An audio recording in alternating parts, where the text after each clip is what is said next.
Assalamualaikum warahmatullahi wabarakatuh.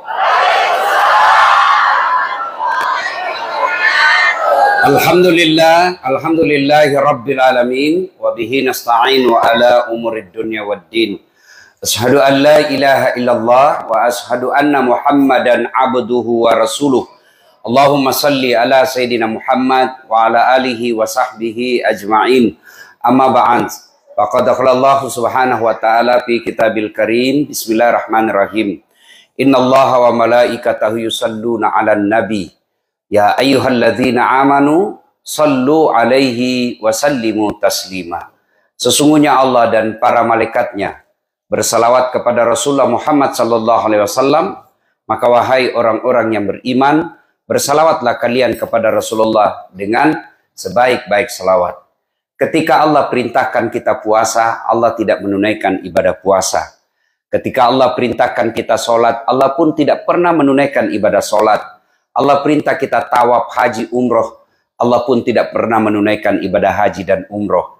Tetapi ketika Allah perintahkan kita bersalawat, maka Allah sampaikan, Innallaha wa malaikatahu yusalluna 'alan nabi. Sesungguhnya Allah dan para malaikatnya bersalawat kepada Rasulullah Muhammad sallallahu alaihi wasallam.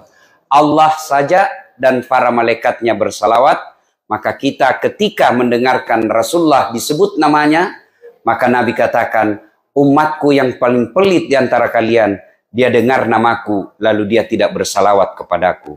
Muhammad sallallahu alaihi wasallam. Suatu kali Nabi besar Muhammad sallallahu alaihi wasallam duduk dengan malaikat Jibril. Tiba-tiba Nabi melihat ada malaikat lebih sejuta jari-jarinya. Ibu-ibu, berapa jari-jarinya, Ibu? 10. Cacat dong. Nah, jari-jari kaki. 20. Ada yang 25 di sini jari-jarinya? 22 aja enggak ada ya? Masya Allah. Nabi melihat ada malaikat lebih sejuta jari-jarinya. Nabi kagum dan berkata, Jibril, malaikat apa gerangan itu? Jibril menjawab, itu malaikat yang Allah tugaskan mencatat air ketika hujan. Ada yang bisa catat air hujan? Ada? Kenapa, Ibu? Biar banyak, Pak. Kalau jatuh satu-satu, saya bisa catat. Tapi ini banyak, jatuhnya rame-rame dan laju. Mana bisa dicatat?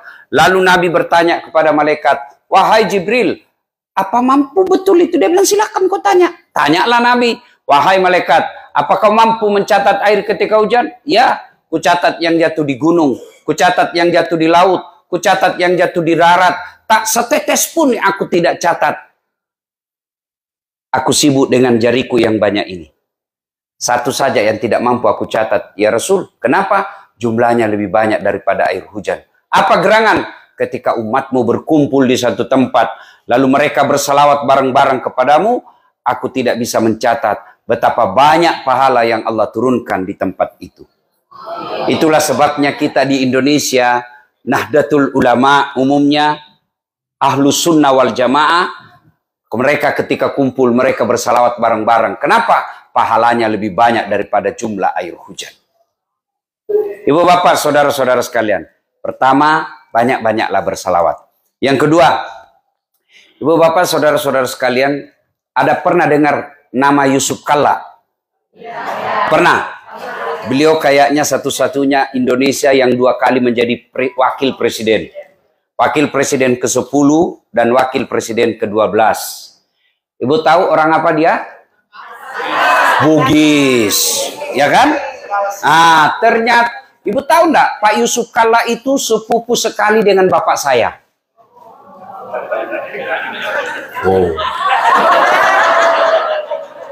Ngaku. Ngaku, Bu. Begitu di cross check ke Pak Yusuf Kalla, Pak JK, katanya sepupu dengan bapaknya pada saat Latif. Ah, siapa itu? Namanya saja baru saya kenal. Iya kan? Ibu-ibu, kenal Prabowo? Tahu Prabowo? Itu masih saudara sama saya itu, Bu. Ngaku. Begitu juga nanti di akhirat. Ya Allah, saya Islam. Ya Allah, saya Muslim. Ngaku sampean. Kamu ngaku. Kalau kamu Muslim, mana tandanya? Bapak-bapak di sini kan pegawai toh? Misalnya Bapak pegawai di mana? Sebut satu. Pak Farhat. Di mana pegawainya? Hah? Hotel. Bapak kalau mau masuk di situ pakai ID card. Bapak-bapak kalau masuk kantor pakai ID card. Ya kan? Itu standar minimal. Saya ngaku pegawai, misalnya pegawai di Apple.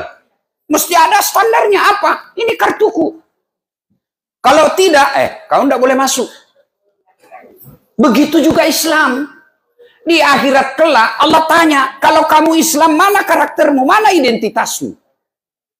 Maka Allah sampaikan, identitas orang Islam itu adalah dalam surah Al-Fat ayat 29. Surah apa Ibu? Surah apa? Al-Fat 29. Minimal selesai ceramah nanti update status. Identitas umat Islam, surah Al-Fat 29. Surah apa Ibu? Ayat? Masya Allah. Mari kita dengar bunyinya. Bismillahirrahmanirrahim. Muhammad Rasulullah. Bahwa Muhammad itu adalah Rasul Allah. Dan Rasul itu, Nabi itu dikasih mukjizat. Mukjizat itu Allah kasih berdasarkan tantangan zamannya. Nabi Musa dikasih mukjizat apa?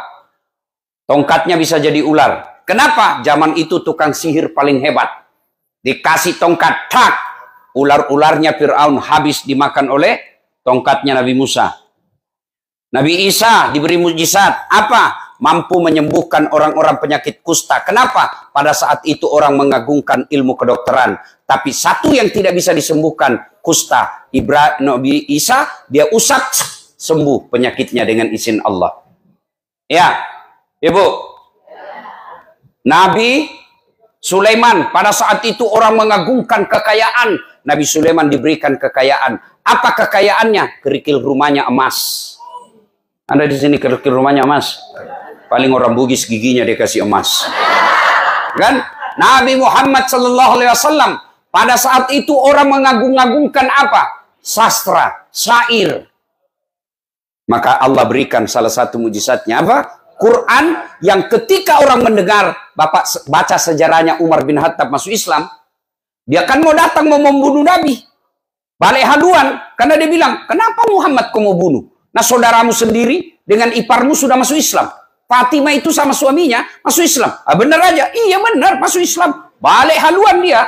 Dia masuk ke rumah adiknya, begitu dia buka pintu, langsung dia banting iparnya. Ternyata kau berbohong, kau ternyata masuk Islam selama ini. Adiknya datang, si Fatimah, dia bilang, kenapa kalau kami masuk Islam? Kalau kami masuk Islam, kenapa? Dia bisik di telinganya Umar, la ilaha illallah Muhammad Rasulullah.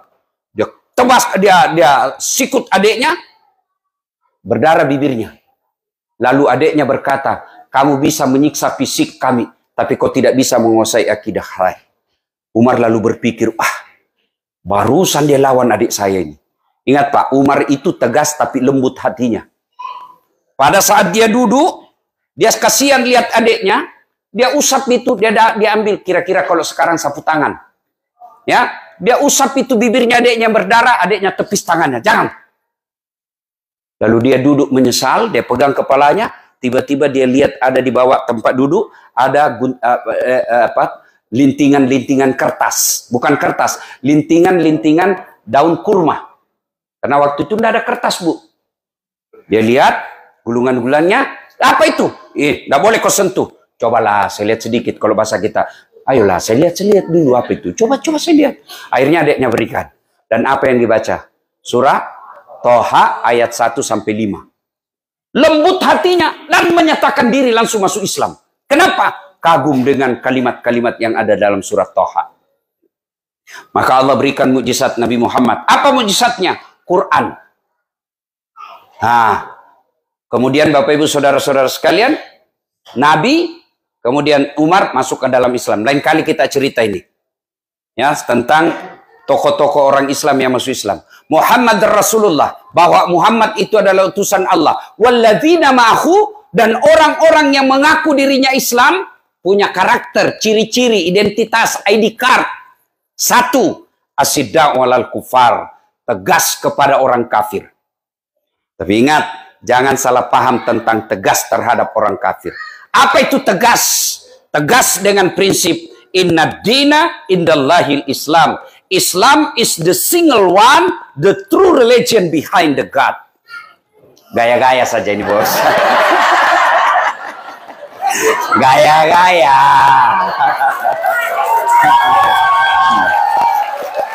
Ladies and gentlemen.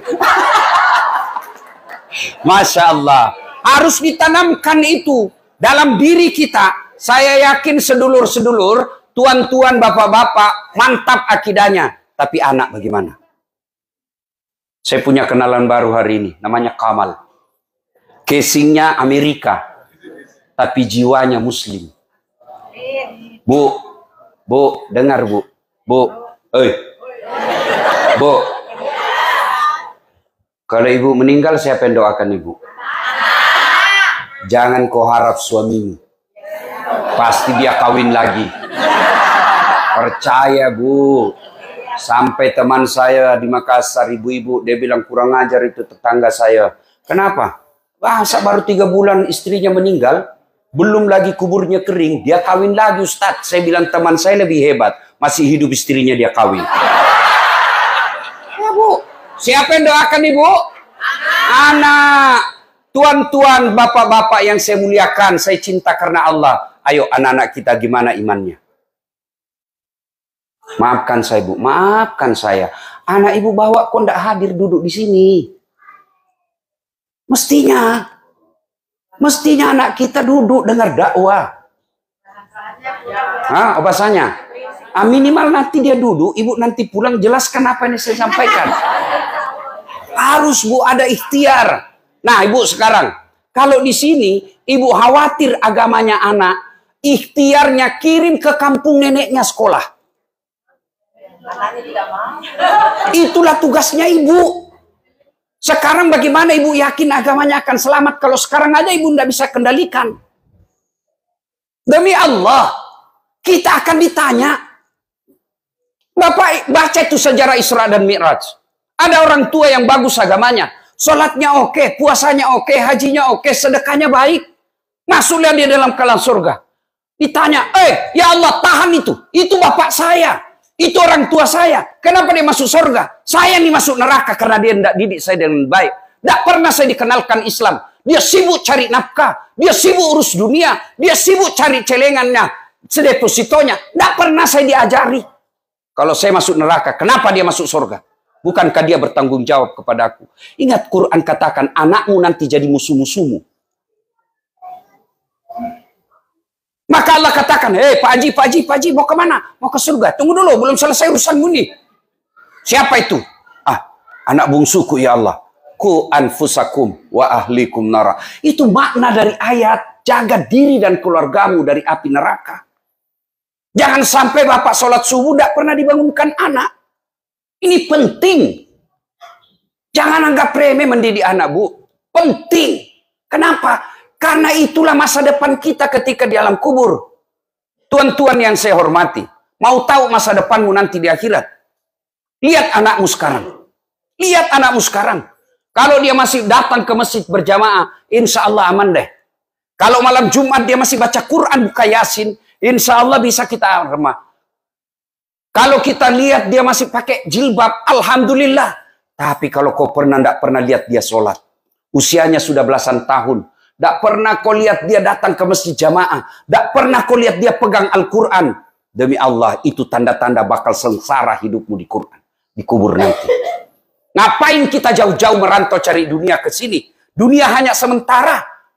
Dunia ini sementara. Wa mal hayatud dunya illa mataul hurur. Dunia ini hanya tipu daya. Transit.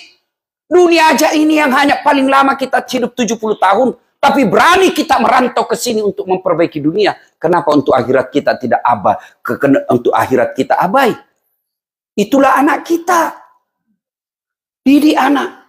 Pulang ini bu. Bukan ini perkara gampang. Bukan perkara gampang. Saya yakin tidak ada yang mati kelaparan anaknya di sini. Tapi yang mulai tidak sholat pasti banyak. Ini jangan marah dan merasa tertekan. Ini agar kita sadar untuk kembali evaluasi. Pentingnya menjaga akidah anak kita. Itulah yang disebut asyiddaul al-kufar. Tegas kepada orang-orang kafir. Bukan tegas itu kita perangi. Bukan tegas kita lempar rumahnya. Itu keliru. Karena agama kita mengajarkan, jangan kau celah Tuhan-Tuhan mereka. Jangan kau hancurkan rumah ibadah mereka. Yang kita tegas di sini adalah jaga anak kita. Pertama, jaga caranya, pendidikan anak kita. Jangan ibu bapak berpikir, ini kan cuma pendidikan. Justru pendidikan itulah pintu masuknya agama. 2, untuk menjaga anak kita. Bapak hati-hati pilih pendidikan. Kalau boleh saya bersaran, kalau bapak tidak yakin bisa selamat akidahnya anak di sini, bagaimana caranya bapak ibu bisa kirim ke Indonesia, bawa ke pesantren, minimal 3 tahun, akidahnya kuat, oke, kau kembali ke sini.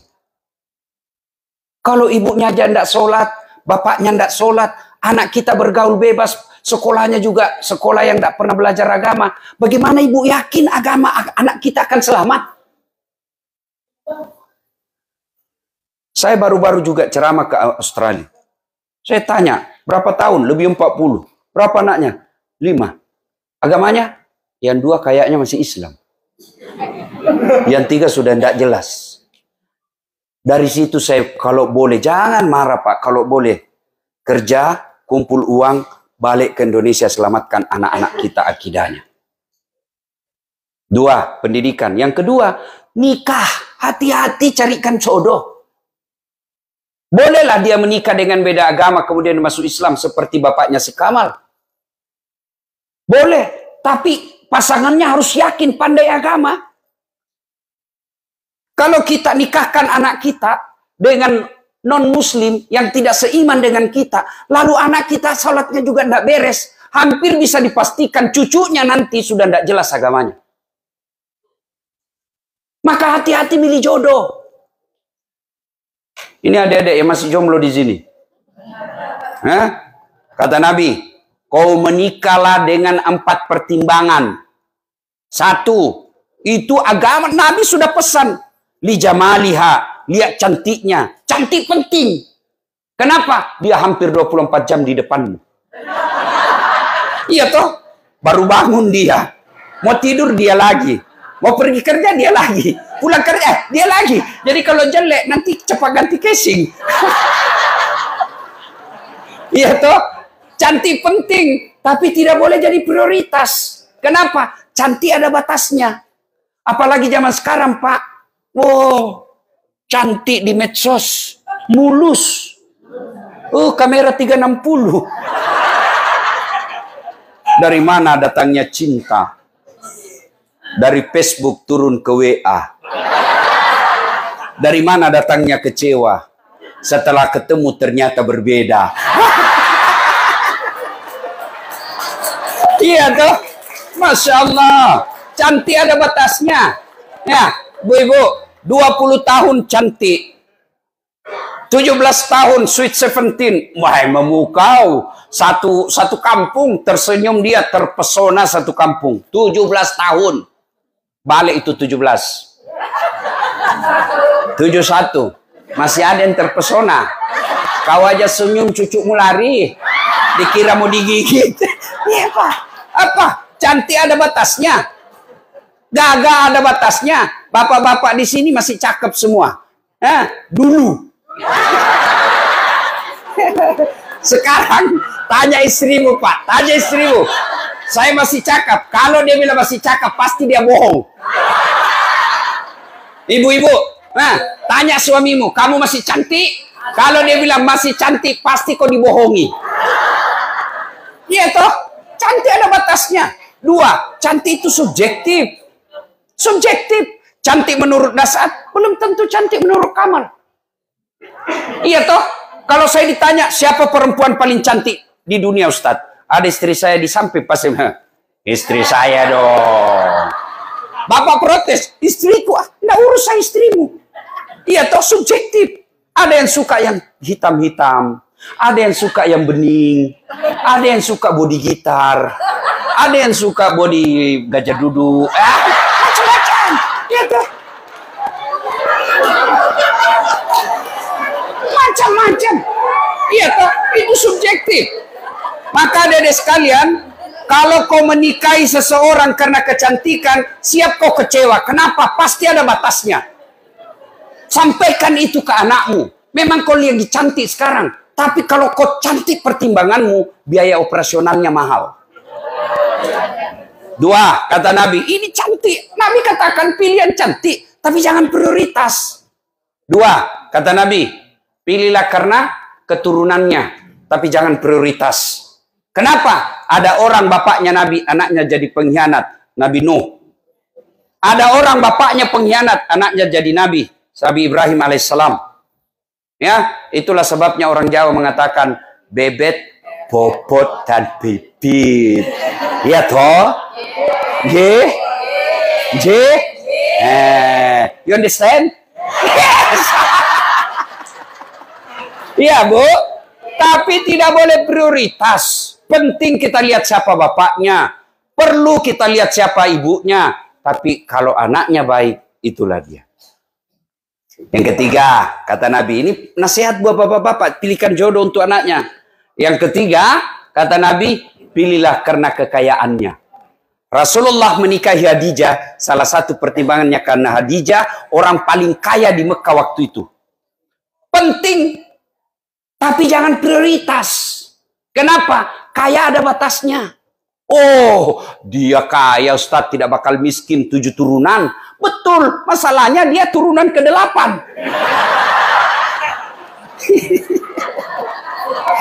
Iya toh. Jangan jadi prioritas. Ya, yang keempat kata Nabi. Dengar. Yang keempat. Oh ya. Ada mobil ngedok. Ada mobil ngedok Toyota Corolla Black 7G YCE Z6. Mohon dipindahkan segera, orangnya mau pulang. Sekali lagi, Toyota Corolla Black 7G YC686. Terima kasih. Maaf. Ya, Kak. Ya,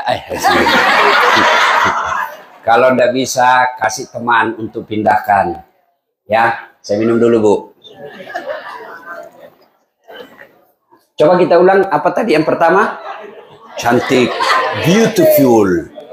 Yang kedua, turunannya. 3, kekayaannya. Yang keempat, agamanya, kata Nabi. Mahasiswa saya bertanya, Ustadz, kenapa agama nomor 4? Mestinya kan agama nomor 1. Saya bilang, jangan salah, Dek.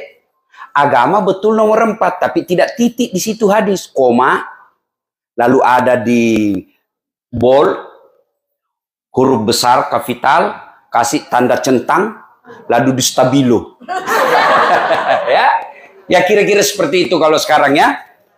Kata Nabi, utamakan agamanya, karena dengan agama kamu akan dapat semuanya. Ada orang cantik, Bu, cantik betul, tapi akhlaknya kesurupan. Iya toh? Iya, iya. Ada lagi mukanya, Masya Allah, akhlaknya baik, tapi mukanya hancur. Iya kan? Iya. Ada lagi kaya, wih, tapi mulutnya kasar. Iya kan? Itulah sebabnya Nabi katakan, tidak mungkin ada perempuan berkumpul 4 tempatnya. Dialah cantik, keturunan baik-baik, anak orang kaya, hafal Quran. Kalau ada bapak ibu tahu di sini, tunjukkan saya. Saya juga masih mau, Pak. Iya. Kan susah untuk kumpul ke 4-empatnya. Maka Nabi tegaskan, utamakan agamanya. Kalau dia miskin, maka agamanya akan memperkaya dengan akhlaknya. Kalau dia tidak cantik, maka tutur katanya akan mempercantik kelakuannya. Paling sial dialah jelek, keturunan tidak jelas, pengangguran, agama tidak jelas. Emangnya waktu kau pilih tutup mata? Ya, tuh, dengar, ya. Maka hati-hati milihkan jodoh anak kita supaya apa? Agamanya selamat. Bolehlah kita nikahkan dengan orang sini, tapi harus yakin anak kita bisa bimbing dia. Kalau anak kita perempuan, agamanya juga tidak jelas, sampai menikah tidak pakai jilbab, 2 tahun dia pacaran, menikah dengan orang beda agama, hampir bisa dipastikan akan hilang agama anaknya. Ibu-ibu sekarang kalau anaknya pacaran dianggap biasa. Siapa bilang itu biasa? Itu kiamat. Kenapa? Saya tahu, Bu, karena banyak ibu-ibu curhat. Rata-rata ibu-ibu curhat yang tidak saling menghargai karena lama pacaran. Ya pacaran 3 tahun. Pasti dalam 3 tahun itu berapa kali dia bohong. Dalam 3 tahun itu berapa kali dia selingkuh. Dan bertengkar, kebiasaan itu dibawa setelah menikah, akhirnya sudah ada anaknya, tidak ada saling penghormatan. Kenapa? Sudah saling menghina. Gimana dalam keluarga, rumah tangga, suami istri, ngomong aja sama istri kasar. Ngomong aja sama suami kasar. Weh pak, gimana kau? Cepat kau pulang. Waduh, suami istri kok begitu? Padahal Nabi katakan ketika hijrah dari Makkah ke Madinah, itu salah satu perintah Nabi dari 5, ahsin kalamaka, haluskan tutur katamu. Kalau kita orang Bugis, itu kalau kita bukan orang banyak, tapi kita itu kalau bahasa Jawa sampean, panjenengan. Itu kita itu. Mestinya ibu panggil suami panjenengan. Jangan kupikir, "Oi, kau di mana ini?" Ya ketawa, saya serius ini. Ya, pilihkan. Itu namanya tegas, hati-hati milih jodoh. Tegas itu. Hati-hati milihkan sekolah. Baru lahir ini yang mestinya nomor 1. Pilih nama-nama Islami. Coba kalau namanya Kamal. Pasti orang bilang Islam. Tapi kalau diberi nama John Albert. Orang, ini Muslim. Mu'allab. Tapi kalau namanya Muhammad Jamil, pasti orang Islam. Kalau dia perempuan, kasih nama-nama Islam. Misalnya, kasih nama apa?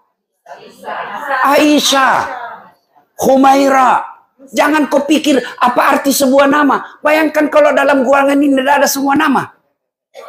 Bagaimana ibu mau komunikasi? Halo, ada Anu. Anu siapa? Itu yang ceper. Banyak ceper. Bayangkan Pak. Coba, saya dosen komunikasi. Nama itu simbol dan bisa mewakili karakter orang. Ketika Bapak dengar nama saya, Dasat Latif, pasti Bapak bisa bayangkan. Oh, Ustadz Sulawesi, selalu pakai putih-putih, yang selalu bilang beleng-beleng. Itu dari simbol. Maka nama itu penting, Bu. Dan itu bukan cuma di dunia, di akhirat. Sampai di akhirat, anak Bapak kasih nama. Lahir, cucu. Nah, saya kasih ke Khalid. Ini Khalid, salah satu panglima perang Umar bin Khattab yang menyeberangkan Islam sampai ke daratan Eropa. Ini Khalid, nak. Nah, saya kasih kau nama Sumayyah. Kalau dia perempuan.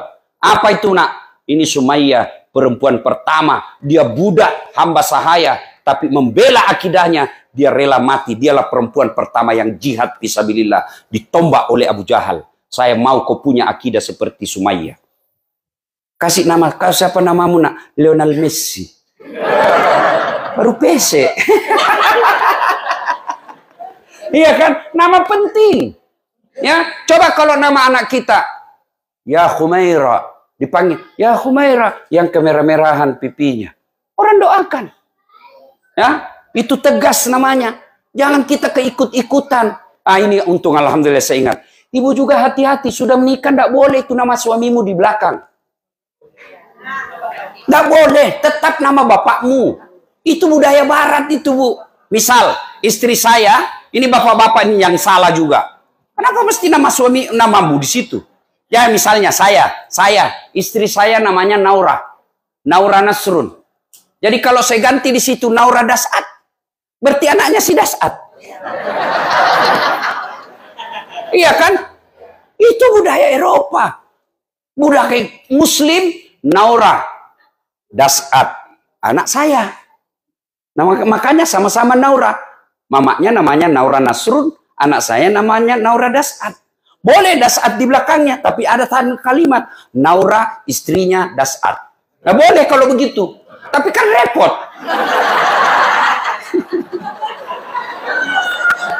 Yang ketawa saya serius ini, Bu. Ya, itu nama penting. Itu bagian dari ketegasan. Bapak kasih nama anak ke barat-baratan, kan tidak jelas agamanya. Coba kalau langsung dikasih nama Muhammad Ibrahim, orang pasti bilang Muslim dia. Dan coba lihat itu, nama Muhammad. Saya kemarin jalan-jalan, tidak tahu daerah mana itu, yang ada bintang-bintang situ. Saya cuma pancing kau juga. Ini ibu ini, dia tunggu saya salah Pak. Ya, nama Muhammad disimpan di atas satu-satunya, Muhammad Ali. Itu berarti nama penting. Coba kalau bukan Muhammad Ali namanya, tidak mungkin dia di atas. Nama penting Pak, itu bagian daripada tegas asyidda walal kufar. Yang kedua, ruhama'u bainahum, kasih sayang kepada sesama mereka. Ayat tadi pertama tegas. Kalau keluar, kalau kita, ya. Kemudian kafir, ini yang saya lupa. Apa itu kafir? Orang yang berbeda dengan agama kita. Saya pernah lagi ceramah, ditanya sama non-muslim, kenapa kami disebut kafir? Jangan salah paham. Kafir itu bukan maknanya kasar. Kafir itu yang menyembunyikan, tertutup. Kenapa disebut menyembunyikan? Karena dia tidak mau mengakui keesaan Allah, maka disebut dia kafir. Kafir itu ada dua, kafir zimmi dan kafir harbi. Kafir zimmi mau kerja sama-sama kita. Ada itu namanya Pak Albert selalu ikut saya selama di sini. Beda agama, tapi dia bantu saya dalam dakwah. Soal Tuhannya urusan dia. Itu yang disebut kafir zimmi. Mereka yang mau bekerja sama dengan kita. Kata Nabi, kalau kau ganggu dia, saya musuhmu nanti di akhirat. Ada yang disebut kafir harbi. Apa itu? Yang ganggu kita. Kita mau sholat, dilempar kepala kita. Kita mau puasa, dilarang. Itu kata Nabi, boleh kau lawan. Tapi kan tidak ada begitu di sini. Nah, saya bilang sama dia yang bertanya, lebih parah. Kami ini kau sebut domba-domba. Sudah domba, kau bilang lagi domba tersesat. Tapi saya tidak marah. Itu hakmu. Kau sebut saya domba-domba terserah. Terserah. Itulah pengertian kamu. Dan saya hormati. Nah, yang kedua, tanda orang Islam. Ingat baik-baik Bu. Surah Al-Fat ayat 29. Pertama, tegas kepada orang kafir. Yang kedua, ruhama'u bainahum. Kasih sayang kepada sesama mereka. Innamal mu'minuna ikhwah, kata Allah. Orang Islam itu bersaudara. Dia tidak lihat rambutnya keriting atau putih atau pirang. Selama dia la ilaha illallah, itu saudaramu. Meskipun rasnya berbeda, itu saudaramu. Meskipun negaranya berbeda, itu saudaramu. Kalian dipersaudarakan bukan karena ras, bukan karena darah, tapi akidah. Bahkan Nabi katakan, umatku itu seperti badan ini. Coba lihat badan kita Pak. Ibu-ibu coba lihat badan. Tangan kanan gatal tanpa disuruh kiri yang garuk. Ya toh? Tangan kiri yang gatal tanpa diundang kanan yang garuk. Gatal dua-duanya, kerja sama. Iya, begitu mestinya kita di sini. Begitu mestinya kita di sini. Satu sakit, yang lain ikut merasakan. Satu yang ada masalah, kita bantu sama-sama. Itulah orang Islam. Ada orang baru masuk Islam, Pak. Meskipun dia kaya, dia boleh dan berhak mendapat zakat. 8 golongan orang berhak mendapat zakat. Satu diantaranya mu'allaf. Orang baru masuk Islam, meskipun dia kaya raya, boleh dikasih zakat. Tujuannya apa? Loh, kamu ditinggal oleh keluargamu karena kau udah beda agama dengan mereka. Sekarang kau saudara saya, ini loh penghargaan. Jangan cemas, kami saudaramu yang baru. Itu makna pemberian zakat. Maka kita bersaudara. Umat Islam itu seperti badan ini. Satu sakit, yang lain ikut merasakan. Coba lihat, si Kamal pergi menyatakan cinta. Jalan-jalan dia. Tiba-tiba tahantuk kakinya. Kaki tahantuk. Seluruh tubuh bereaksi. Mulut dulu tuh yang bereaksi. Reaksi berikutnya, mata mencari. Reaksi berikutnya, mulut meniup. Reaksi berikutnya, tangan mengusap. Waduh. Iya toh, padahal kaki yang bermasalah. Tidak ada orang tahan tuh kakinya. Jalan kau, siapa suruh kau pergi jalan? Jalan kau. Itulah Muslim. Itulah Islam. Wa'tasimu bihablillahi jami'a wa la tafarraqu. Berpegang teguhlah engkau kepada tali persaudaraan agama Allah dan janganlah engkau bercerai-berai. Ini pegang erat-erat sebagai perantau, sebagai orang yang tinggalkan dan kita tinggal di negara ini, kita bersaudara. Saudara kita satu saudara seagama, yang kedua meskipun kita beda agama, kita saudara sebangsa, persatuan Indonesia, sila ketiga. Kita bersaudara. Cuma kadangkala yang membuat kita berpecah belah satu, gosip. Gibah. Duduk begini tuh masih gosip-gosip tuh. Dia terlambat datang temannya dilihat dari kepala. Dia nggak gosip tapi mukanya sinis.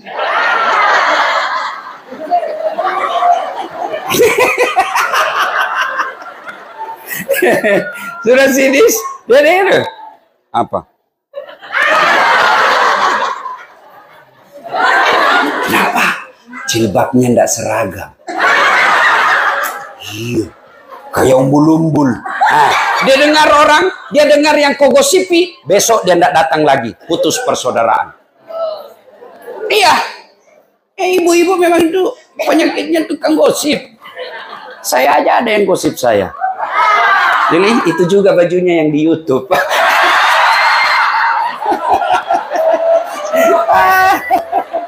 Bu, ada biasa yang berapologi. Itu kan benar. Yang saya sampaikan betul, begitu sifatnya. Justru betulnya namanya gibah. Kalau salah namanya fitnah. Tidak ada alasan bisa cerita orang. Tidak ada. Datanglah sahabat melapor ke Umar bin Khattab, khalifah pada saat itu, presiden. Ya Amirul Mukminin. Kenapa? Ada tetangga saya, laki-laki baik, betul agamanya. Dia mau menikah dengan perempuan. Dan perempuan ini saya tahu betul masa lalunya. Kasihan ini orang baik dapat perempuan seperti ini. Apakah saya harus kasih tahu ini calon suaminya bagaimana sifatnya? Umar panggil, kamu tahu enggak kenapa itu suaminya tidak tahu kekurangannya itu calon istrinya? Kau tahu siapa yang tutupi? Siapa yang tutup? Allah. Lalu apa hakmu kau mau cerita? Jangan cerita jeleknya orang. Dia jelek urusannya dengan Allah. Jangan kau tambah-tambah.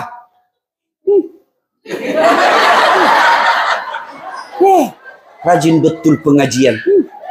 Tapi suaminya selingkuh. Memangnya dia senang kalau suaminya selingkuh? Iya. Kita kan suka tambah, suka ikut campur. Biar bukan urusan kita, campur aja dari kerjanya. Hati-hati bu yang suka ikut campur. Nanti takdirmu seperti toge. Tahu toge? Coba lihat itu toge. Pecel ada. Gado-gado. Tempe. Soto Banjar. Maka dia selalu ikut campur. Allah takdirkan semuanya bengkok. Itulah makna dari ayat. Ayuhibbu ahadukum. Sukakah kamu memakan bangkai sesamamu manusia? Jadi penjelis taklim yang baik, orang datang dia baru belajar kasihan agama, dia datang mau cerita aib, maka ibu yang baik dia katakan, na'udzubillah min zalik. Kita berlindung kepada Allah dari keburukan seperti itu. Belum tentu suami kita lebih baik dari dia. Itu yang bagus. Jangan malah dicambah. Oh iya. Padahal nggak tahu urusan tuh. Jangan ketawa, saya serius ini. Ya, Bu. 2. Yang memutuskan persaudaraan. Apa itu? Sombong. Apakah sombong pakaian mahal? Belum tentu. Itu rezekimu. Apakah mau sombong pakaian barang-barang mewah? Belum tentu. Bapak punya rezeki pakai baju krokodil. Cap buaya. Katanya kalau asli buayanya menghadap ke dalam, kepala keluar. Kalau palsu buayanya menghadap ke dalam. Buaya darat.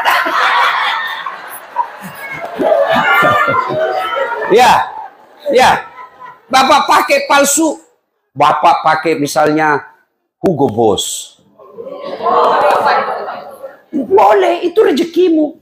Ibu pakai berlian emas, boleh, rezekimu. Kalau perlu tulis di sini emas. Boleh, boleh. Lalu kapan dia sombong? Sombong itu kata Nabi dua karakternya. Satu, nganggap remeh orang lain. Jadi kalau ibu pakai emas berlian, boleh. Kapan sombong? Kalau ibu bilang, palsu. Memang sombong itu. Bapak pakai baju, apalah itu yang mahal-mahal. Boleh, boleh. Kapan bapak sombong? Kau tahu dah saat ini baju saya terbatas ini. Kau tidak bisa beli yang begini. Sombong. Kau meremehkan orang. Ibu mau pakai yang asli silakan, tapi jangan hina orang yang palsu. Boleh, ya. Yang kedua, karakter sombong itu adalah menolak kebenaran. Tadi adik kita yang ceramah, tahu apa itu, baru 14 tahun. Iya betul 14 tahun, tapi otaknya Pentium 4. Ibu 50 tahun, otaknya Pentium 1. Lambat loading,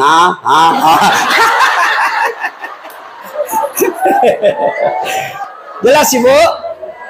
Apa itu sombong? Remeh orang lain, menolak kebenaran. Dengar ceramah, dia tolak. Itu sombong itu. Abu Jahal, Abu Lahab, itu dia tahu Muhammad itu benar. Muhammad itu orang jujur. Maka diberi gelar Al-Amin, yang terpercaya. Lalu kenapa dia menolak Muhammad? Karena dia bilang, Bani Hashim. Ibaratnya suku dia lebih rendah, saya lebih tinggi. Saya pamannya, kok kemanakan saya kok jadikan nabi? Kenapa bukan saya pamannya? Itu sombong. Bapak remehkan orang, dia tidak lawan. Tapi lambat laun dia tinggalkan bapak, putus persaudaraan. Apa yang membuat kamu sombong? Coba gue bilang, apa? Kata Nabi, 4 penyebab datangnya sombong. 1, bertambahnya pangkat jabatan. Mau sombong? Pensiun pak. Apa kamu mau sombong dengan jabatan? Gubernur 5 tahun. Masih terpilih 10 tahun. Mau tidak mau, pasti kau keluar. Tuh Joko Widodo. 10 tahun. Wabillahi taufiq wal hidayah. Masih mau pakai mobil Indonesia 1 lewat dibilang, oh sudah gila ini bapak ini. Apa kamu sombong? Presiden aja tidak boleh sombong, apalagi ketua masjid.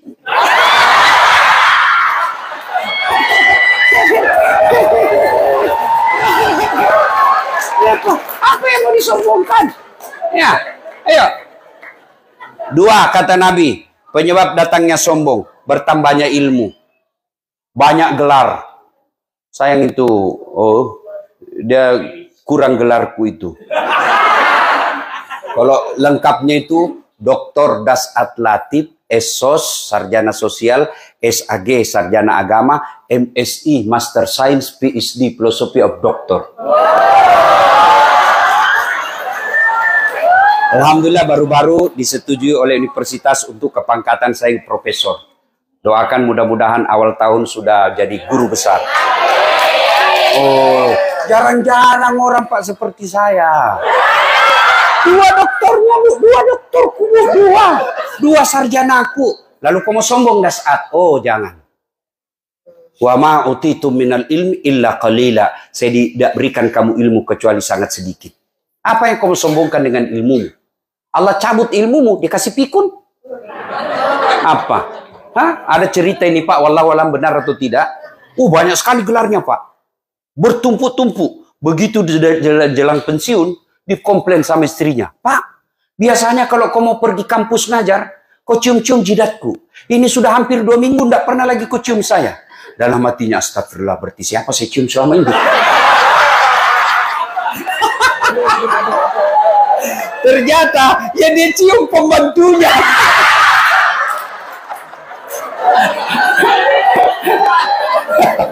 Ya juga modus. Pak Farhat mentah-mentah sudah dengar ini, pura-pura pikun.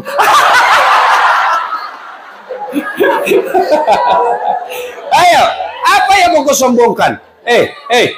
Bu. Bu, apa karena saya hebat? Enggak.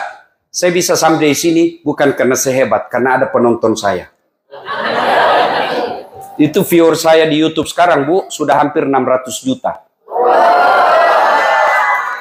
Berarti tidak boleh kau sombong dah saat kamu bisa ceramah karena ada yang dengar. Coba kalau saya ceramah di sini 2 jam berapi-api, tidak ada yang dengar. Bapak lewat, sudah lama sakit itu pasti. Iya toh, apa yang mau disombongkan? Ada ustadz sombong? Ada. Mana ciri-ciri ustadz yang sombong? Tidak mau menerima perbedaan pendapat. Ada ustadz itu, baru 2 bulan belajar agama. Oh, dikafir-kafirkan kita. Tidak sunnah. Kau bilang kau saja sudah sunnah aja kau sudah salah paham. Dasar dari sunnah saja kau sudah salah. Yang namanya sunnah bukan kewajiban. Kau tuduh saya tidak sunnah, tidak sunnah. Siapa bilang? Sunnah yang lain kan saya laksanakan. Dia komplain kan, ada itu di Facebook Bapak baca, saya dituduh Ustadz tidak sunnah. Di Facebook, Ustadz sunnah. Saya cari nama saya, tidak ada. Samping kanannya, Ustadz tidak sunnah. Nomor 13. Saya tanya, kenapa kau tuduh saya tidak sunnah? Buktinya, kau tidak pelihara jenggot. Saya bilang, kalau mau tidak mau tumbuh. Mau di apa? Ayo, ada ustadz tidak mau menerima perbedaan pendapat. Nah, ini perlu saya pahamkan. Kenapa terjadi perbedaan pendapat di ulama fikih? Karena beda sudut pandang. Yang ada sama kita ini para ulama, yang ada sampai ke kita, hadis itu dalam bentuk tulisan. Bukan dalam bentuk gambar. Bukan dalam bentuk audiovisual. Kalau gambar dan audiovisual, pasti seragam kita. Cuma kan ini tidak ada definisi konkretnya. Misalnya takbir sejajar dengan bahu. Kan sudah beda-beda. Tidak ada gambarnya. Contoh paling ringan, saya selalu bilang. Bapak kalau Nabi bilang saya tidak makan, saya tidak makan. Apa Bapak, Ibu pahami? Nah, puasa. Apalagi? Lapar. Apalagi? Diet. Apalagi?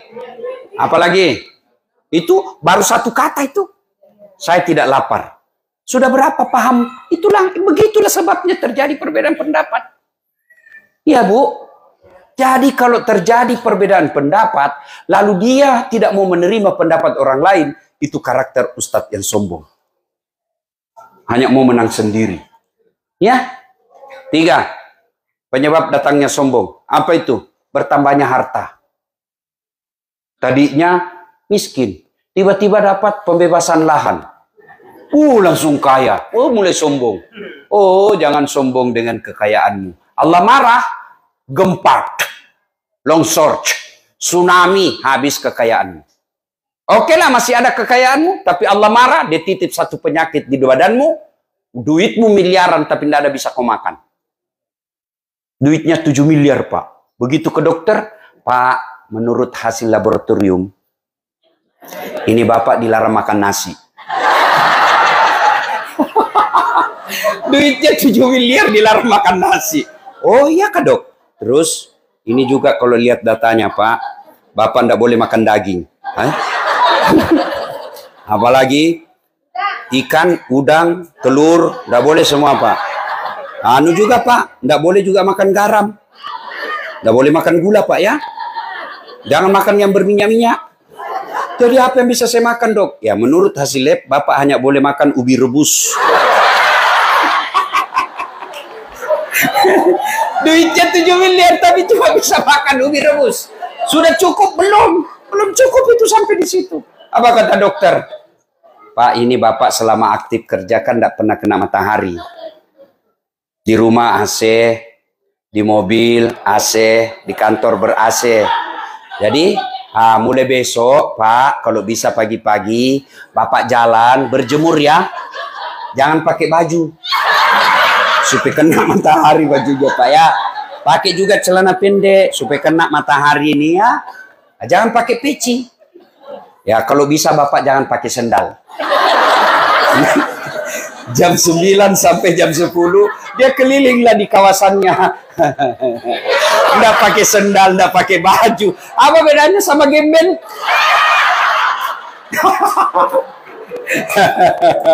Allah, tadi Pak Joko ngajak saya, dia bilang, Ustadz, Barangkali Ustadz mau pergi lihat kawasan yang banyak gembel. Saya bilang, ngapain saya pilih gembel? Di Indonesia banyak gembel, Pak. Bawa saya di tempat yang banyak barang-barang cantik. Malu halus. Nah, kita ini orang Islam, Pak. Kalau lagi jalan dengan tidak sengaja melihat barang bagus, Bapak tidak sengaja. Maka caranya ucapkan Subhanallah. Maha suci Allah yang telah menciptakan keindahan itu. Itu rezeki namanya. Batasnya kedipan mata. Kalau sudah berkedip, misalnya kan, sudah berkedip, astagfirullah, palingkan pandangan. Itu tadi sebelum berkedip, rezeki. Berkedip, Bapak, lihat, sudah haram. Jangan begini, astagfirullah, astagfirullah. Tambah banyak dosanya. Ya, tak boleh, ya. Ini Ibu.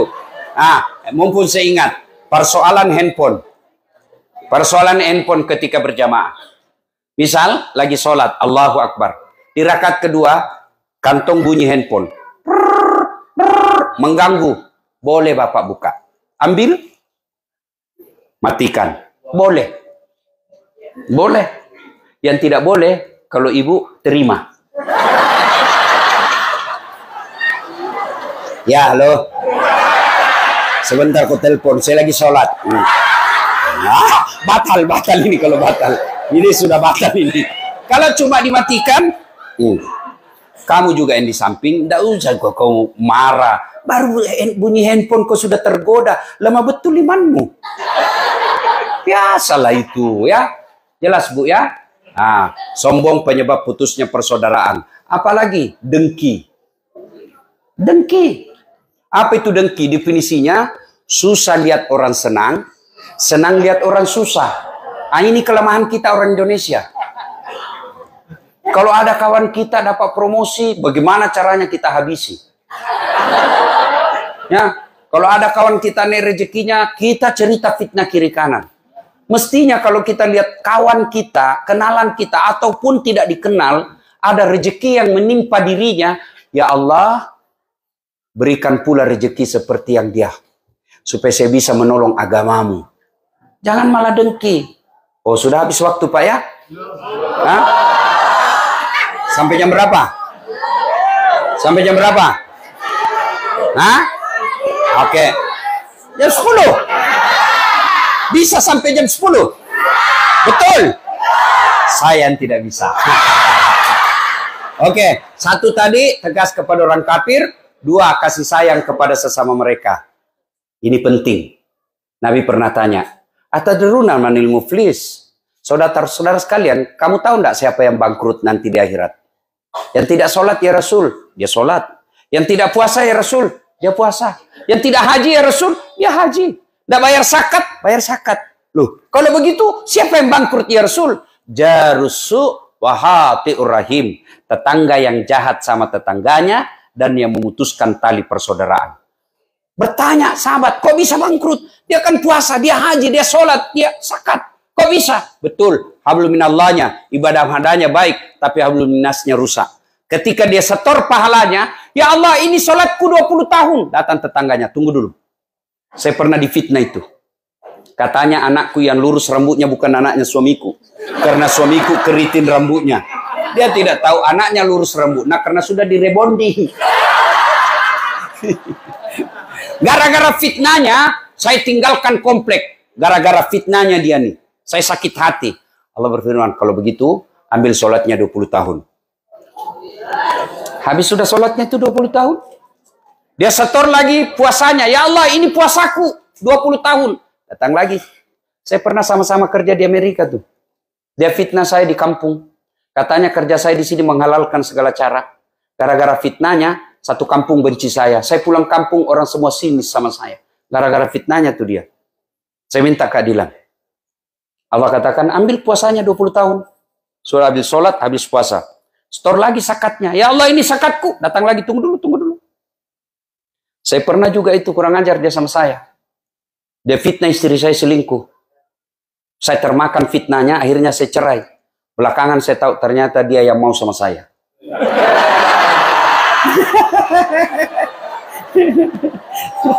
Saya minta kepadamu, ya Allah. Allah katakan, ya sudah ambil zakatnya. Habis sudah amalnya tua, habis, semua habis. Semua habis. Masih ada orang yang datang.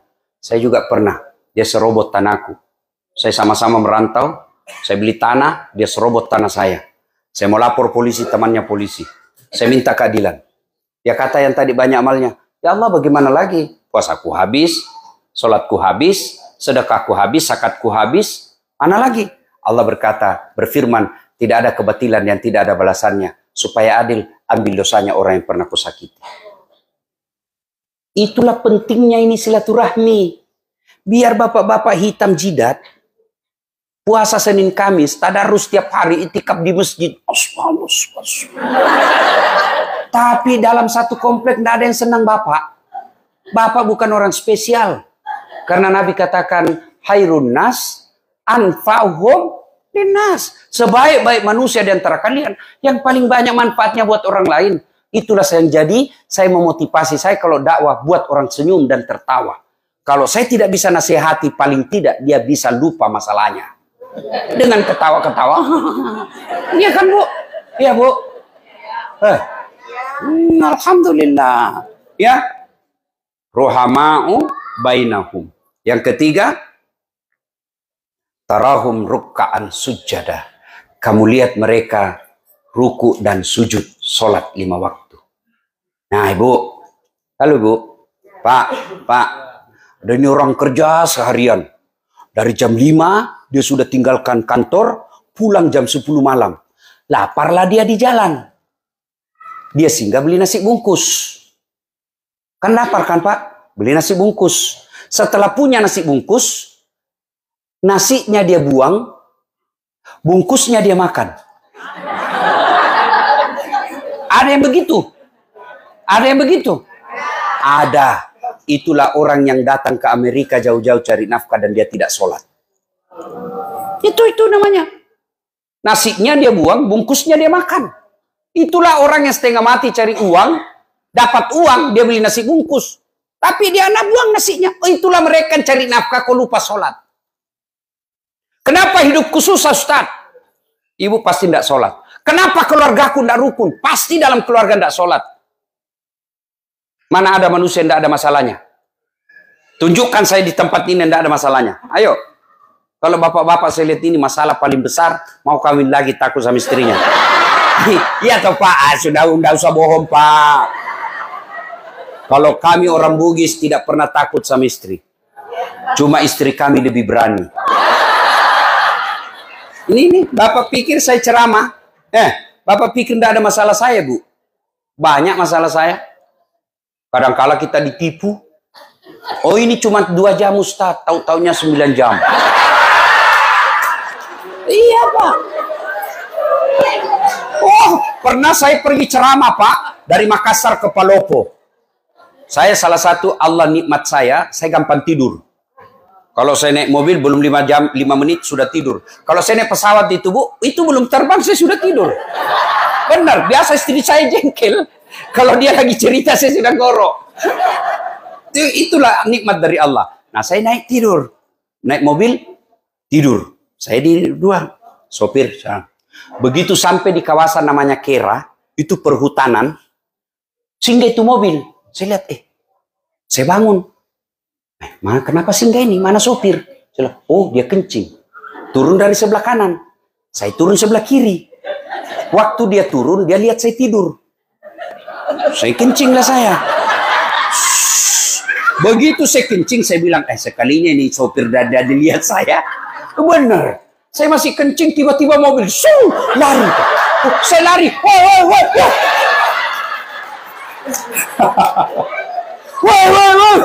Apalagi sudah laju. Saya mau telepon di atas mobil.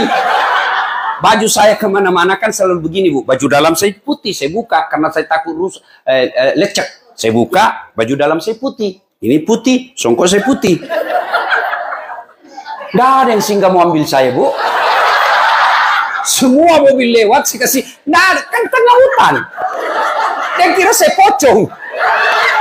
Jadi saya punya inisiatif. Saya bilang, sekali di tengah saja. Saya bilang, nanti dikira betul saya pocong. Ditabrak, minggir saya Pak. Ditinggal saya Pak, gerimis, basah kuyup. Saya sholat di pinggir jalan, sholat subuh. Saya berpikir, mudah-mudahan ini sopir, kalau azan subuh dia sadar, dia kasih bangun saya. Bener. Begitu dia baru sadar. Azan, Pak Ustadz, mana Pak Ustadz? Baru dia balik, jam berapa dia baru tiba di tempat saya, Bu? 6:15 menit. Dari jam 1 dini hari.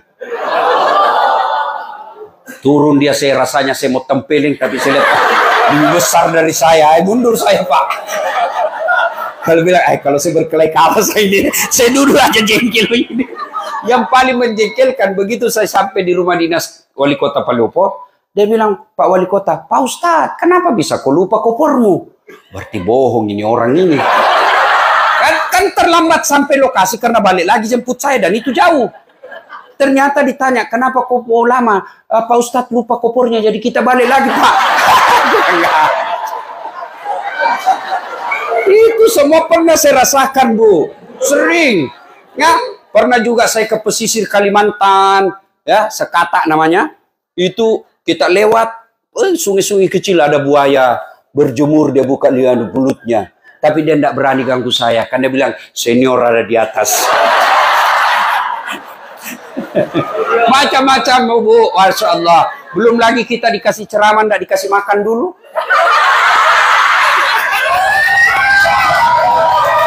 Macam-macam. Oh Allah. Oh, bukan di sini, bukan ini, bukan. Ibu sangka buruk lagi, bukan ini, bukan ya. Macam-macam Bu. Oh, tapi masalah paling besar buat saya sekarang Bu, banyak janda-janda curhat. Ustadz, baru saja suami saya meninggal. Adakah doa-doa penenang jiwa? Saya kirimilah doa. Lama-lama dia bilang, Ustadz, jiwaku sudah tenang. Maukah Ustadz menjadi imam dalam hidup? Aduh, mohon maaf Ibu, saya bukan imam, saya penceramah. Masalah Pak. Mana ada orang tidak ada masalah? Bapak sudah kerja, karir bagus, apa masalahnya? Terancam pensiun. Iya kan? Berumah tangga, ada orang sudah ada anaknya, tidak punya rumah sampai sekarang. Ada punya rumah, tapi apa masalahnya? Tidak ada anaknya. Ada rumahnya, ada anaknya, apa masalahnya? Suaminya selingkuh. Jadi bupati 1 periode, mau 2 periode. Sudah 2 periode, mau gubernur. Sudah gubernur, ditangkap KPK. Iya kok, mana ada orang, tidak ada masalahnya Pak. Semua kita, alhamdulillah tuan-tuan, Allah tidak berkata ada saat, kalau ada masalahmu kaya dulu. Ada masalahmu, kau jadi pejabat dulu. Ada masalahmu, kau selebriti dulu. Tidak. Allah cuma minta 2. Ista'inu bisabri wassalah. Sabar, perbaiki sholatmu, saya yang selesaikan semua masalahmu. Itu janji Allah. Jadi kalau ada masalah dalam rumah tangga, dalam pekerjaan, dalam cita-cita, tidak usah cari kambing hitam. Koreksi sholat. Tidak mungkin Allah sengsarakan orang yang tidak sholat. Orang yang sholat, tidak mungkin. Saya sholat Ustadz, betul Bapak sholat, tapi tidak ikhlas. Hayalah sholat, asar lagi. Enggak kan tidak ikhlas. Saya sholat Ustadz, betul kok sholat, tapi tidak ikhlas. Mana buktinya? Sholat Pak, aduh, kayak main-main. Bismillah. Korak berdua, ya kan Ustadz. Siratal ladzina an'amta 'alaihim ghairil maghdubi 'alaihim waladdallin. Iya toh, Bapak ketawa karena membayangkan diri sendiri. Ya kan? Ada orang sholat kayak ditiup angin.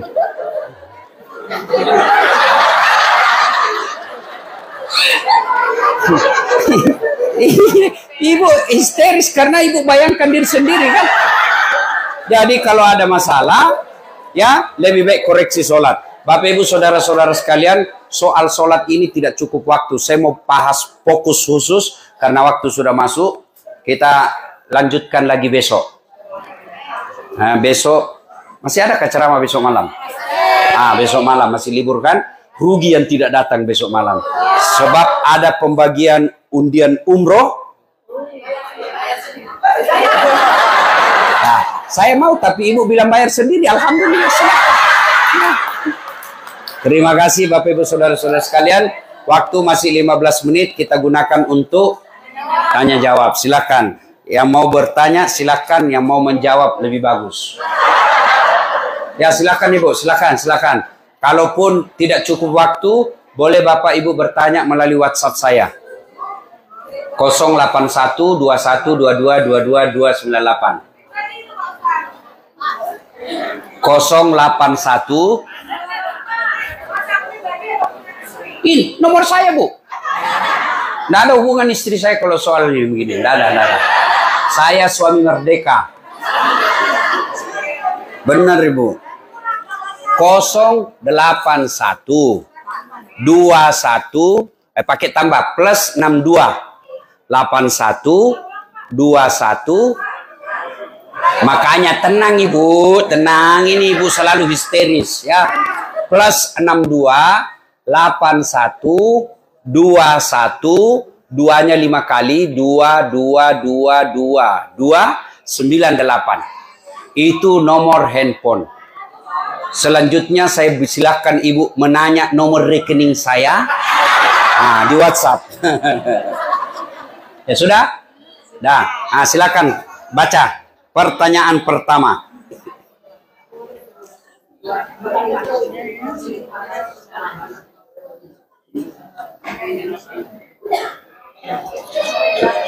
Ya, pertanyaan pertama.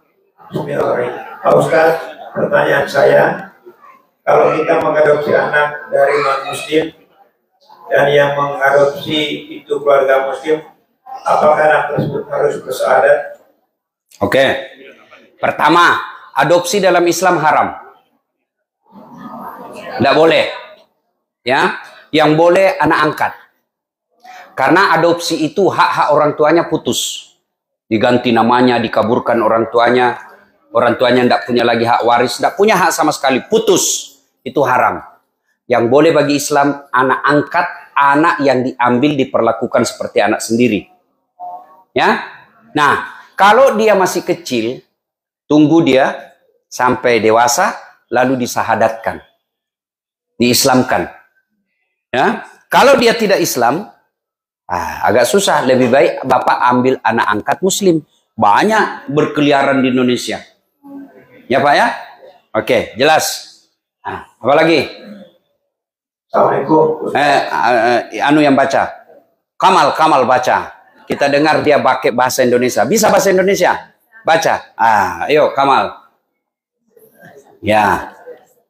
Kau masuk YouTube saya Kamal. Oke. Assalamualaikum. Saat saya lagi ngambek ini sama olah karena permintaan saya lama didapatnya atau cuman setengah. Jadi setengah. Ya. Jadi gimana doa yang benar supaya Allah memenuhi doa kita? Oke, terima kasih Kamal. Ini yang ngambek memangnya rugi Allah kalau kau ngambek. Saya kira tadi ngambek sama suami, ngambek sama Allah. Kalau ngambek sama Allah, apa ruginya Allah? Satu dunia tidak sholat, Allah tetap mulia. Satu dunia kafir, Allah tetap mulia. Nah sekarang, kenapa Allah tidak kabulkan doa? Bukan tidak dikabulkan. Dengar baik-baik, ini yang saya bahas tadi subuh. Kullu nafsin, berdoalah kamu, ud'uni astajib lakum. Kata Allah, berdoa kamu kepadaku pasti saya kabulkan. Itu Allah yang bilang. Doa kau pasti saya kabulkan. Itu Allah yang katakan. Berarti semua doa dikabulkan. Cuma dikabulkannya Bu, ada 4 cara. Satu, cara pertama, apa yang dia minta, Allah kasih sesuai dia minta. Itu namanya taufik. Ya Allah, sembuhkan penyakitku. Betul sembuh. Itu taufik. Ya Allah, mudah-mudahan bisa naik mobil. Allah kasih, betul bisa beli mobil. Taufik namanya. Ya, ya Allah, mudah-mudahan anakku dapat jodoh. Dapat betul, taufik namanya. Yang kedua, Allah kabulkan, tapi dalam bentuk yang lain. Ya Allah, mudah-mudahan saya sehat.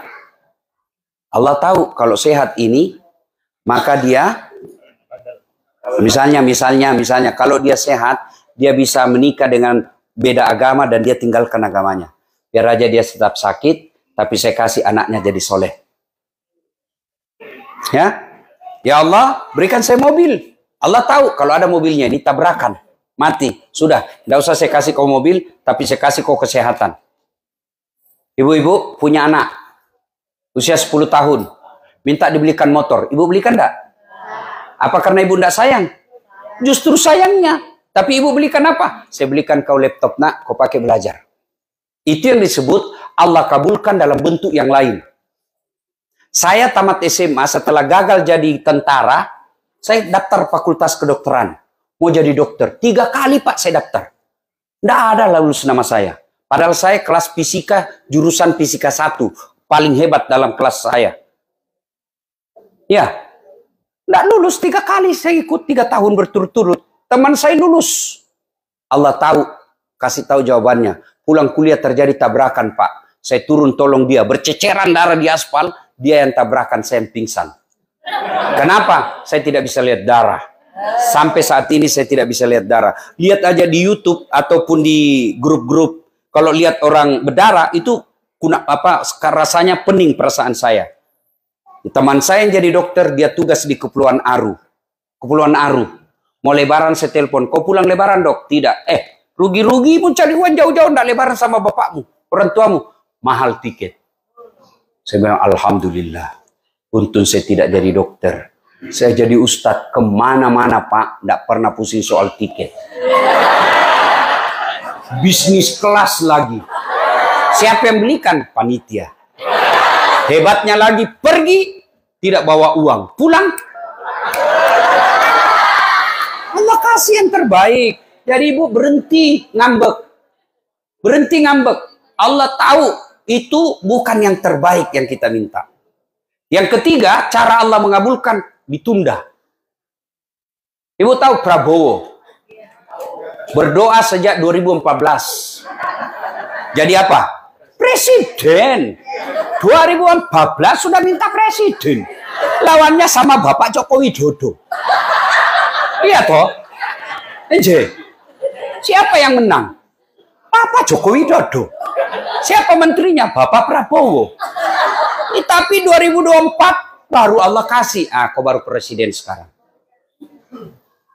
2014 minta, Allah kabulkan 2024. Nabi Zakaria minta anak sejak usianya 21 tahun. Kapan Allah kabulkan? Usianya 90 tahun. Berapa lamanya itu Bu? 69 tahun. Minta. Padahal itu Nabi, tidak pernah bohong. Sholatnya bagus, ibadahnya baik. Nabi penerima wahyu. 69 tahun baru Allah kasih. Kita berdoa pagi, mau dikasih besok. Baru sholatnya putus-putus. Emang ada orang dalam?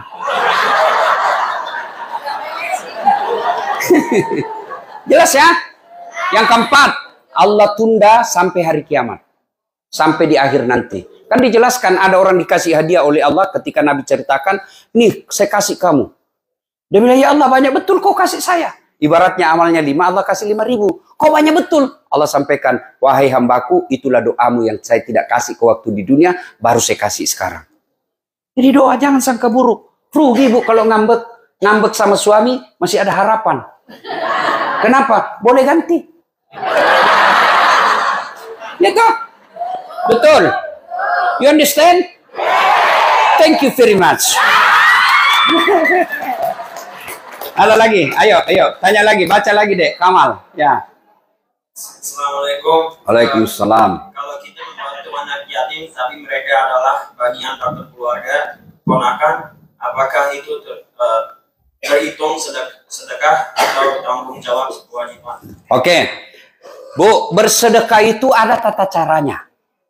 Satu, jangan mempermalukan yang diberi. Maka tidak bagus itu Bu bersedekah. Ibu kasih antri, mau cuma dikasih 50.000, ngantri dia bertengah hari, disuting di close up mukanya, itu bagian bukan yang baik. Itulah sehingga dalam sedekah ada namanya amil, panitia yang bawakan.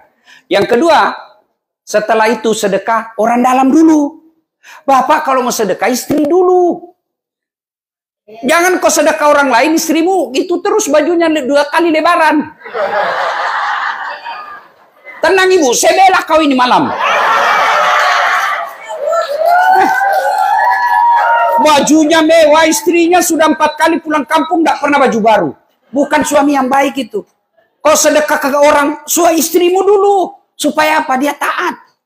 Itu istri, Pak. Tidak penting dia kau selalu hadir. Yang penting ada duitnya. Tidak percaya kau dengar, ibu-ibu. Biar suami tidak pulang, yang penting ada Nah, dengar kau. Uang yang dia cari, bukan kamu. Ya, ibu. Nah, jadi sudah itu penuhi dulu kebutuhan rumah tangga, penuhi dulu kebutuhan anak, istri, sudah itu baru saudara. Jangan sampai saudara kita menjadi fitnah. Kayak betul itu saudaranya di Los Angeles. Tapi saudaranya di kampung mau makan kadang ada makanan. Itu jadi fitnah. Makanya sedekah itu lebih utama kepada keluarga dulu. Ya, bagaimana kalau kemanakan? Lebih bagus lagi, Bu. Ya, jelas? Oke. Pertanyaan berikut, Kamal. Ya. Pegang mic-nya itu, Dek. Pegang mic-nya supaya untuk itu tuh yang mic untuk YouTube. Yang tadi. Ya, itu pegang juga itu, ya. Pertanyaan berikut, ya. Assalamualaikum, Pak Ustadz, mau tanya nih. Kalau kita suka melihat orang yang ganteng, pikiran saya jadi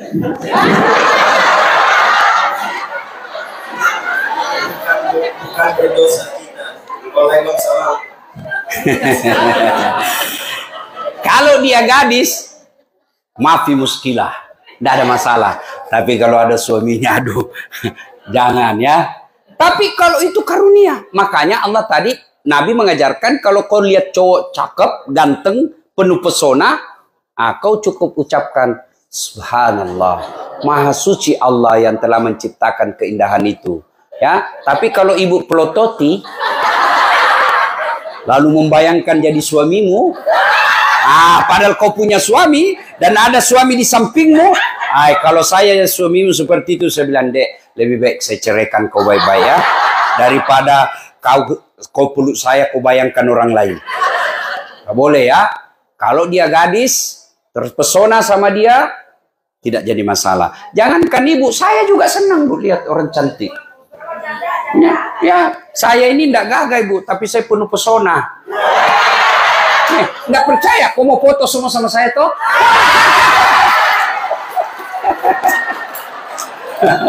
Ya, nah kalau kita lelaki, saya bohong kalau saya bilang saya tidak suka lihat cewek cantik.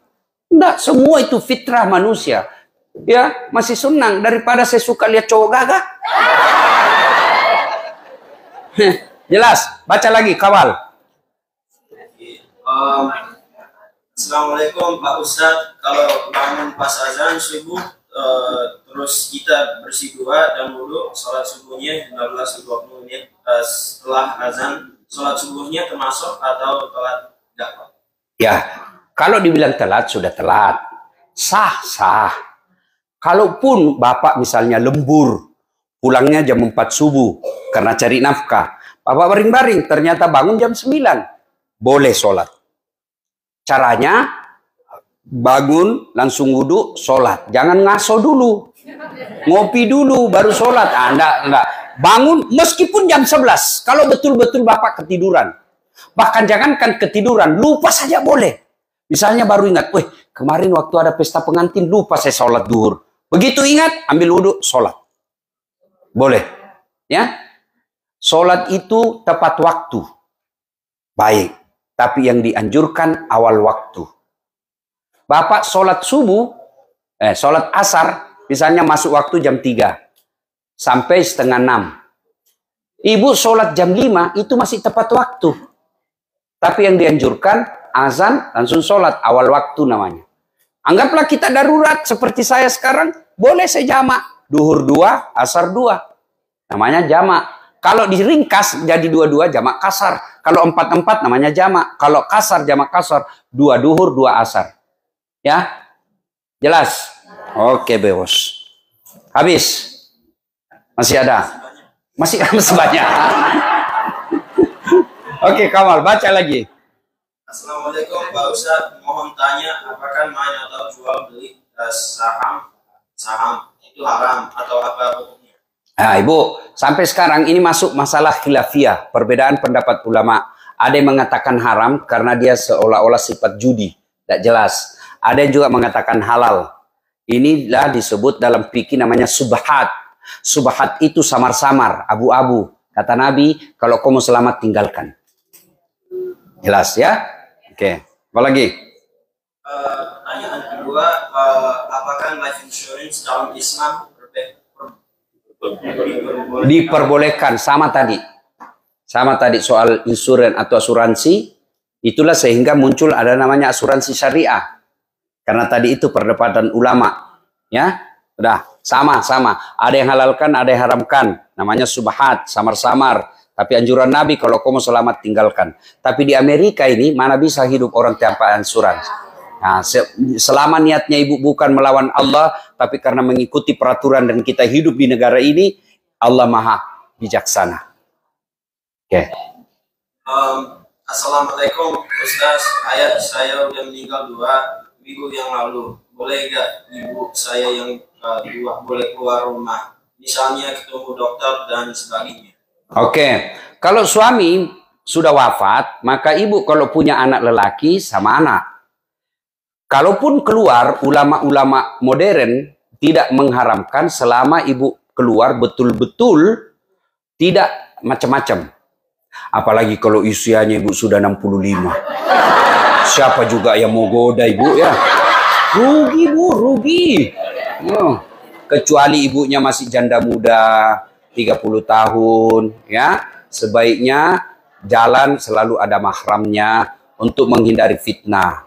Bagi perempuan janda itu kata Nabi hanya mereka mampu bertahan 6 bulan kalau dia masih haid. Kalau sudah tidak, biasanya perempuan itu kan tidak tergoda lagi sama, saya tidak tahu lah, ibu-ibu lebih tahu yang soal itu kan. Nah sekarang ibu kalau mau keluar sebaiknya ditemani lelaki. Jangankan belanja ibu, orang pergi ibadah umroh dan haji saja itu kan harus dengan mahramnya.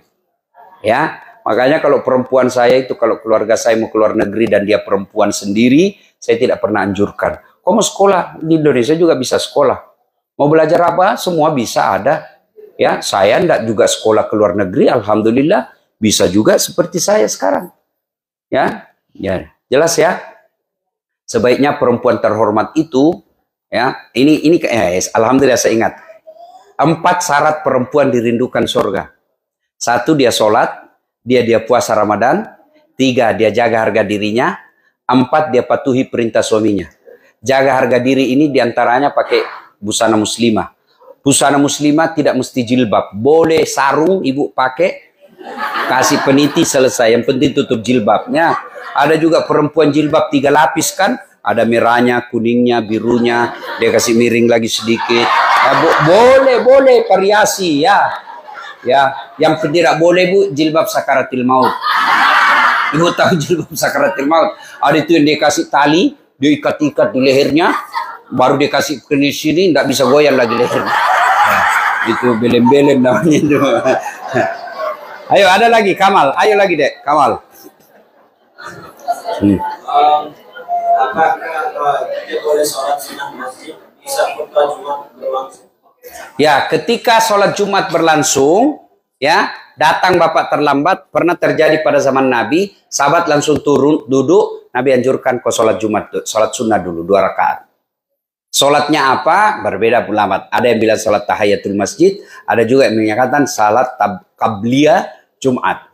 Pokoknya sholat sunnah 2 rakaat.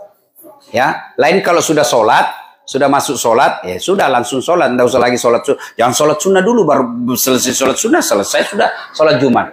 Maka sebaiknya bapak-bapak datang lebih awal. Ini kita ini umumnya kan datang paling lambat, pulang paling cepat, orang khotbah dia tidur. Mau masuk surga, kok kira ada orang nenek muda urus kok di dalam. Ya, ayo Kamal, apa lagi? Assalamualaikum Ustaz. Waalaikumsalam. Menangani orang yang baru belajar agama tapi tidaknya tingkahnya melebihi guru agama. Orang tua seperti ini gampang banget menyalahkan, membidak-bidakan, memberi kalimat dua yang mencas. Oke, jadi ibu menyikapinya, ibu ndak usah dengar, tapi jangan celah. Karena kalau ibu celah dan berdosa. Jadi caranya ya sudah, dengar kalau mau dengar, dengar. Tapi kalau ibu merasa sakit hati saya kalau dengar dibilang kita kafir, ya sudah ditinggal. Caranya begini, Bas. Daripada kita saling menyakiti, silakan kau amalkan apa yang kamu yakini, tapi tolong hormati juga pendapat saya dan saya hormati pendapatmu. Imam Ahmad ketika berbeda pendapat dengan Imam Syafi'i kan begini. Imam Syafi'i kan mengajarkan kunut. Imam Ahmad tidak. Ketika Imam Ahmad datang secara kubur ke Imam Syafi'i, Imam Ahmad kunut. Diprotes sama umatnya, muridnya. Ya Imam, kenapa kau kunut? Kan kau mengajarkan tidak kunut. Imam Syafi'i kunut. Kenapa kau kunut? Kata Imam Ahmad, saya menghormati pendapat Imam Syafi'i. Itu imam tuh. Mama kita yang baru belajar cetek. Baru 2 buku dia baca kayak pemain silat. Coba lihat pemain silat kalau baru belajar. Biar tiang listrik dia mau hantam juga. Cara menyikapinya, hormati. Kalau bapak merasa mampu katakan, dek, sudahlah, kau amalkan apa yang kamu yakini. Saya juga amalkan apa yang saya yakini. Kita saling menghormati saja, tidak usah bahas. Saya begitu biasa, kalau ada orang saya tahu tidak ada gunanya, ya sudah. Saya tidak mau bahas yang membuat saya berbeda. Karena bisa saling menyakiti perasaan. Ya, ya. Ada lagi? Cukup? Cukup ya. Kalau masih ada mau bertanya, silakan di WhatsApp saya tadi. Mudah-mudahan ada faedah dan manfaat. Terima kasih. Lebih dan kurangnya mohon dimaafkan. Usikum wa nafsi bitaqwallah fastabiqul khairat. Assalamualaikum warahmatullahi wabarakatuh.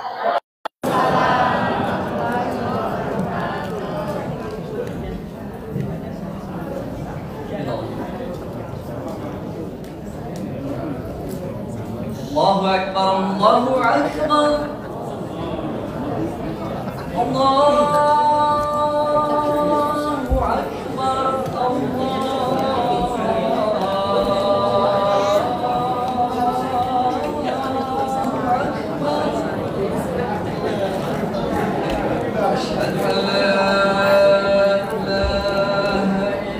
Jazakumullah khairan. Isa dulu, besok 1 hari lagi Ustadz di Los Angeles. Terima kasih semuanya. Wassalamualaikum warahmatullahi wabarakatuh.